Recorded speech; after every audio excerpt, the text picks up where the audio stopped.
Hello friends, easy learning with श्रेयसमध्ये मी श्रेयस तुमचं स्वागत करतो। आज आपण पाहणार आहोत श्रावण बाळाची गोष्ट। चला तर मग व्हिडिओ स्टार्ट करूया। श्रावण बाळ नावाचा एक मुलगा होता। त्याचे आई वडील अंध होते। श्रावण बाळ लहानपणापासूनच आई वडिलांचा खूप आदर करायचा। त्यांची दिवस रात्र सेवा करायचा। एकदा त्याच्या आई वडिलांनी त्याच्याकडे तीर्थयात्रेला जाण्याची इच्छा व्यक्त केली। श्रावण बाळाने जाड दोरीच्या सहाय्याने 2 टोपल्या मजबूत लाकडाला बांधून एक कावड तयार केली। मग श्रावणाने त्या कावडीमध्ये आई वडिलांना बसवले आणि ती कावड खांद्यावर घेऊन चालत तीर्थयात्रेला निघाला। असेच रात्री जंगलातून चालत असताना त्याच्या आई वडिलांना तहान लागली। त्याने आई वडिलांना एका झाडाखाली बसवले आणि तो पाणी आणण्यासाठी गेला। जवळच त्याला एक नदी दिसली। नदीजवळ आल्यानंतर श्रावण बाळाने पाणी भरण्यास सुरुवात केली। याच जंगलात अयोध्येचा राजा दशरथ शिकारीसाठी आला होता। पाण्यातील हालचालीचा आवाज ऐकून कोणीतरी प्राणी पाणी पिण्यासाठी आला असावा असे त्याला वाटले। त्याने न पाहता आवाजाच्या दिशेने बाण सोडला। दुर्दैवाने त्याचा बाण श्रावण बाळाला लागला।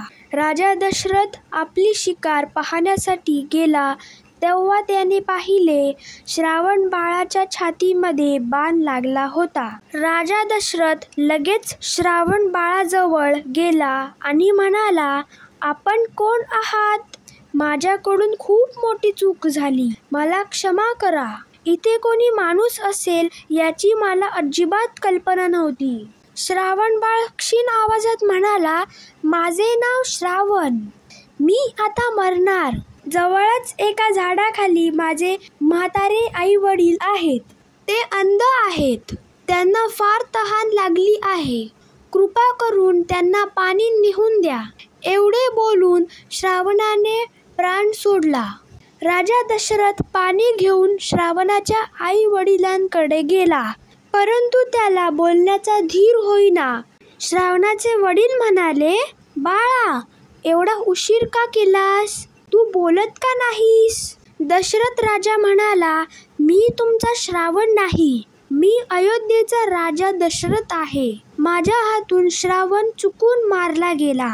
मला क्षमा करा." हे ऐकून श्रावणाचे आई वडील रडू लागले।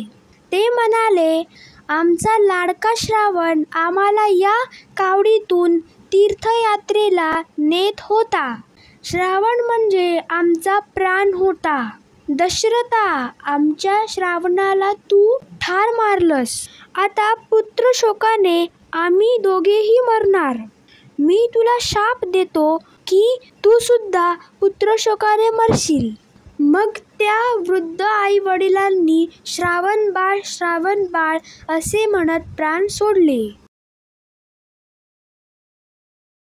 फ्रेंड्स, तुम्हाला व्हिडिओ कसा वाटला ते मला नक्की कमेंट करून सांगा। व्हिडिओ आवडला असेल तर व्हिडिओला लाईक करा, शेअर करा आणि चॅनलला सबस्क्राईब करा। Thank you friends and bye bye.